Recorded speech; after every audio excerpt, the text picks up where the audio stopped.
Hi folks, this is International Master Kostya Kavutskiy, and today I'll be doing my first lesson on visualization.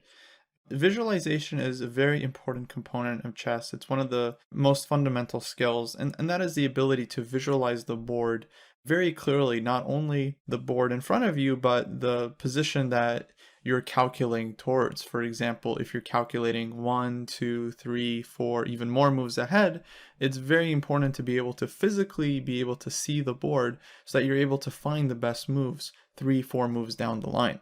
Today's video is going to focus on the topic of poorly protected pieces. This is very, very important again in terms of building up your tactical ability.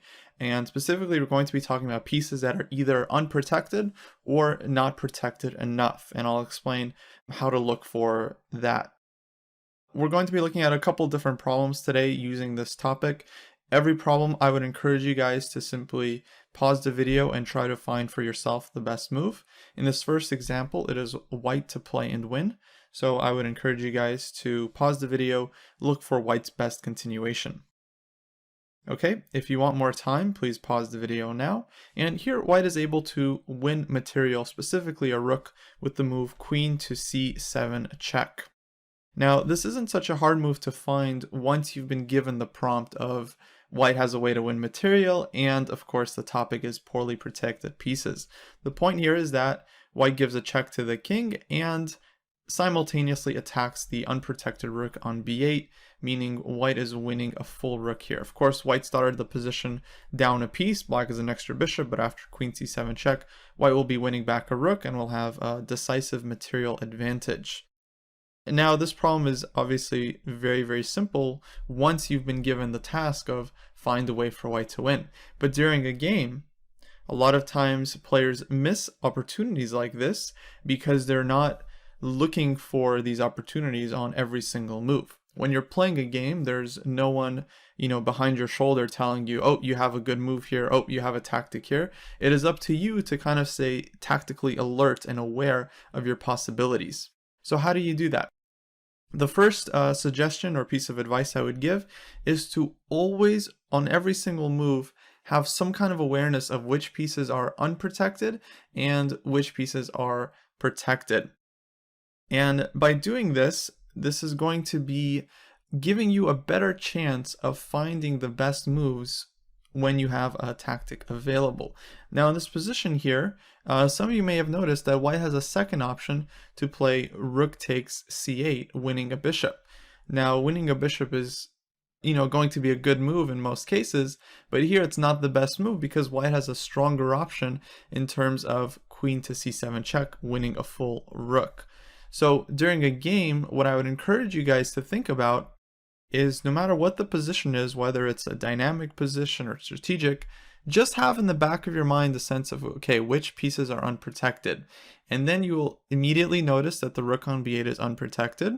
You'll notice that the bishop on c8 is only defended once, even though we're attacking it twice. And you'll also notice that the rook on e5, for example, is attacked once and defended once. Now, a quick point I want to make here is that when a piece has 0 protectors, it is automatically vulnerable. But when a piece only has 1 defender and we already have 1 attacker, this makes the rook vulnerable as well, because if we added another attacker, the rook would suddenly be hanging. Now we'll see in future examples why this becomes relevant. So again, the first piece of advice, just maintain the awareness of which pieces are unprotected. Second thing, always keep in mind potential checks in the position. Black's king on g7, it looks reasonably safe, but it is open along the 7th rank, and that is of course white gives white this option of queen c7 check, gaining access to the king and picking up the rook on b8. If there was a black pawn on f7, obviously this would not be available. So it is not always going to be relevant from where the king can be checked. For example, the king can be checked from the h6 square as well if we had a pawn or a bishop there, but in this case that is clearly irrelevant to the position. It's just not going to happen. But it's just good to know from where the king can be checked, because a lot of times obviously a vulnerable king is going to be useful for you during tactical play. With that, let's move on to our next example. Here we have an example from the opening. And what I would suggest for you guys is pause the video and look for a way for white to win material. Now you'll need to calculate a few lines here, so I would definitely encourage you guys to pause the video and think for at least 5-10 minutes and look for a forcing way for white to win material using some of the concepts we've already talked about. Okay, if you'd like more time, you can pause the video now. And the winning move is the temporary sacrifice, bishop takes f7 check. This is a temporary sacrifice because white is giving up a bishop in order to lure the king out in the open and is actually going to win material through a series of forced checks. Now the right way to proceed is this move, queen to h5 check. Now at first this doesn't look all that great for white. After all, he only has a queen, and a queen is usually not enough to do any kind of serious attack. But black's problem here is in fact the rook on a8 is unprotected and is going to be vulnerable. So if black blocks with the standard move g6, white plays queen d5 check and immediately picks up the rook on a8. If black moves the king, let's say to e7, white starts with queen e5 check, forcing king f7, and queen d5 check again wins the rook on a8. Going back to this position, black doesn't really have any way to avoid this. After king f6, for example, among other things, white can simply play queen f5 check, king e7, and we revert back to the other line, again ending with queen d5 check, and white wins the rook on a8. So this is quite a simple example once we kind of see it played out, but again, during a game, a lot of players would get this position and make some automatic move like d3, or maybe they would castle, and they wouldn't even look for any kind of tactical opportunity.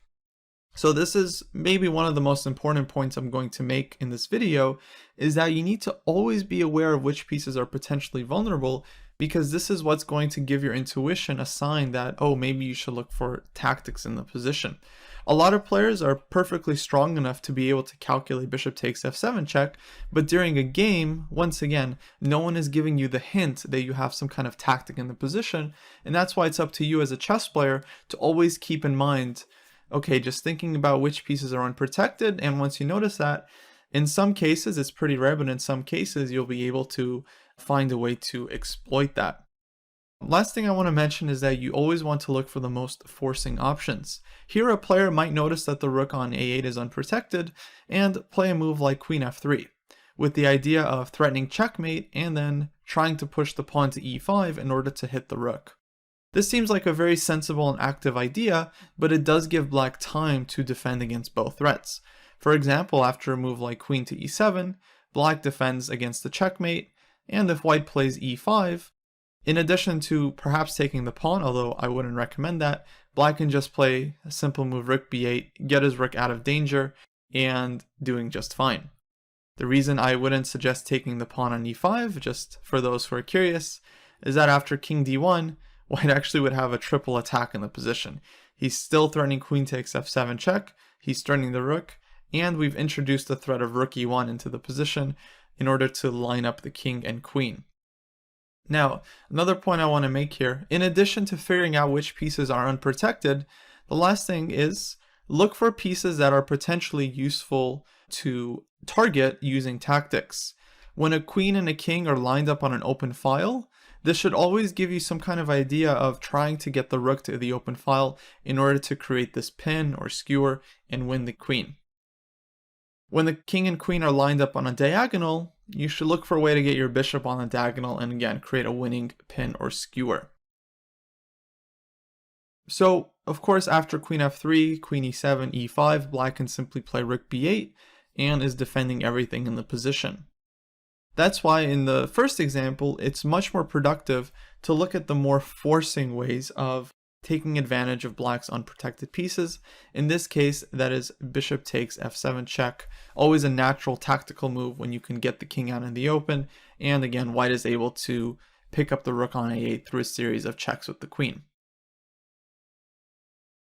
Our next example here is again white to play and win. If you would like to solve this problem on your own, I would strongly recommend pausing the video and trying to solve it yourself. Active learning is typically going to be more effective for you than just kind of sitting back and watching the material. Okay, and here white has a way to win a lot of material with the move queen to g3 check. In fact, this picks up the rook on d6. So black has to move the king, king f7, queen takes d6, and white has won a full rook, and might win even more material because black's pieces on the 6th rank are now skewered, and black is in big trouble here. From the start of the position, there was also another option to play queen takes c5. This may have appealed because we're taking a pawn and we have a double attack on the knight on b6, rook on d6.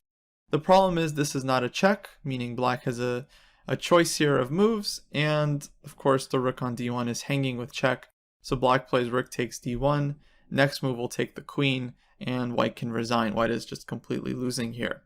So that would be a major blunder. Queen g3 check is much stronger. So the reason I included this problem is, of course, it's a pretty simple problem. It's just one check, double attack, winning the game.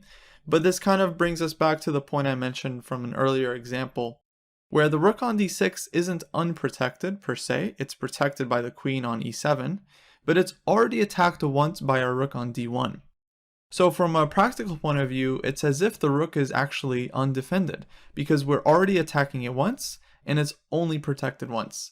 Meaning all we need to do is add another attacker to it, and suddenly the rook is up for grabs. So this is also going to be very, very important when you're looking for tactics in your games. In addition to looking for unprotected pieces, look for pieces that are attacked and defended the same number of times, because these pieces are also going to be vulnerable. And lastly, of course, the king on g8 was definitely exposed along the g file, so just keeping in mind that there's always an option to check the king on the g file means that if you got this position in your game, just by being aware of these things in the back of your mind, it would tell your intuition to look for tactics, and seeing this queen g3 check would not be difficult at all. Our next example here is actually quite a well-known opening trap, but I wanted to include it because it ties in nicely with our topic. Here in the Sicilian, after knight f3, d6, white plays the move c3. This is kind of a sideline. This is known as the Alpin variation, where white tries to build a strong center with d4. Knight f6, and here white plays the move bishop to e2. Now it looks like the e4 pawn is hanging, but what happens after knight takes e4? I'd encourage you guys to pause the video here and figure out what white's idea is. Okay, if you want more time, please pause your video. In fact, white can pick up the loose knight on e4 with the move queen to a4 check. Now the queen is giving check to the king, we're threatening to win the knight on e4, and black has no way of blocking the check and simultaneously defending the knight, which means white is just winning a piece. This trap of leaving the e4 pawn unprotected in order to set up queen a4 check is not only seen in this opening, but in other variations as well.